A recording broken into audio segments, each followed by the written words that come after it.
What up, though? How you doing? That's what's up. So, like, I was thinking, as I do, uh, about a few things, about how technology and the modern world has changed the way that we die, right? And yes, was triggered by personal experience, but let's just go through it. Let's go through it. Um, when my mom passed in 2024, not only did I inherit her physical, earthly things, but because of technologies like Facebook and picture clouds and things like that, there was a whole heap of intellectual internet inheritance, like memes and things like that she has shared and collect works of art and things like that. And I can't even really describe to you how that on this day feature pulling up prayers and proverbs and things like that that touch my mother's spirit, how that touches me in my calendar on my days, right? um I have a young adult as a child, um, and she spends quite a bit of time on VR, right? She lives a good portion of her life in virtual reality. This is the kids' world, right? And she introduced me to a video game called Undertale. It's a few years old.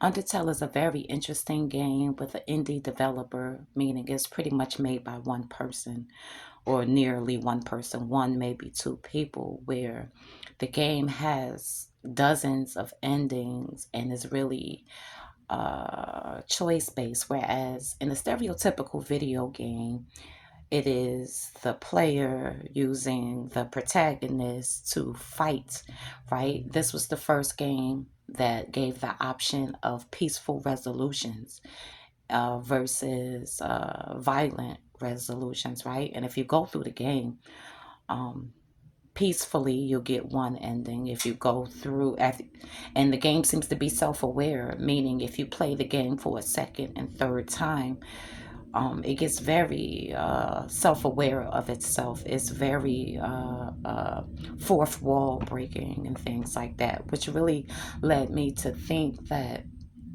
Mm, Playing games like things by Rockstar, Red Dead Redemption, Grand Theft Auto, right? We play these games and we use these games to let off steam. Call of Duty, we put our minds into these games, this immersion, right?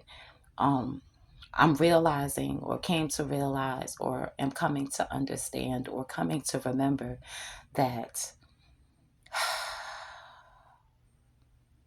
at the end of your life, you get an opportunity to rewatch the movie that is your life. And we tend to use the internet and things like that as a mask, right? People get online and troll and bully. People get on video games to play out or fantasy violence or things of that nature, right? And we tend to feel like that is separate from your real life. You're not going to Grand Theft Auto in your real life. You're going to cut on Grand Theft Auto to Grand Theft Auto, but whereas we're making this separation, I don't believe that spirit or soul is making these distinctions between reality and artificial reality, right? And so I'm realizing that this generation, meaning people who are alive right now, who take part in these sorts of media, right? Not only are you leaving behind your avatars and passwords and your Facebook full of your life, right? Especially if you're an active poster, they're inheriting your life, so to speak, right? They won't just have like the memory of you, they'll actually be able to watch videos of you and read your words and see the the notes that you collected, all of your screenshots, all of these things go to person, to a somebody, to your descendants or next to kin, so to speak, right? But not only that, it changes what your experience will be when you watch that movie, whether or not you believe in Judgment Day or the weighing of the heart. These things, where you get these opportunities to, for whatever reason, I'm thinking of the mission and Grand Theft Auto where you torture the man for the government, right?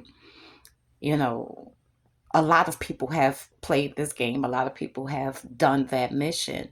And we tend to think, well, I didn't do it. Trevor did it, right? But you were in control of Trevor. What Undertale taught me or has shown me or inspired me to think is, maybe what we are trying to understand as like these artificial realities or these simulations or these games, right? That it's like something separate. I don't think so. How much of a lot of people's lives in review is going to be them on Call of Duty or playing basketball? How much of their memories is going to be immersed in these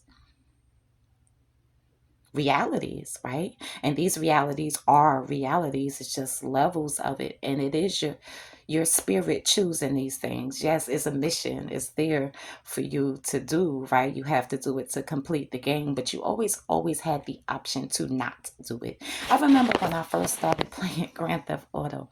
I think I'm going somewhere. I remember when I first started playing Grand Theft Auto for the first time. I think it was Grand Theft Auto 3, right? Liberty City. And I remember when I would go to sleep at night, I would dream about the game. When I would walk through the streets and I see a car that I like, I'd be pressing triangle in my mind, like, damn, I want to, that impulse was there. There's definitely not as big of a wall in between simulations, video games, or our virtual lives as we would like to think, because it's all consciousness, right? And your consciousness is very much a part of the intellectual interaction that is video games. I thought that was interesting. I think I said what I had to say. I think. Please.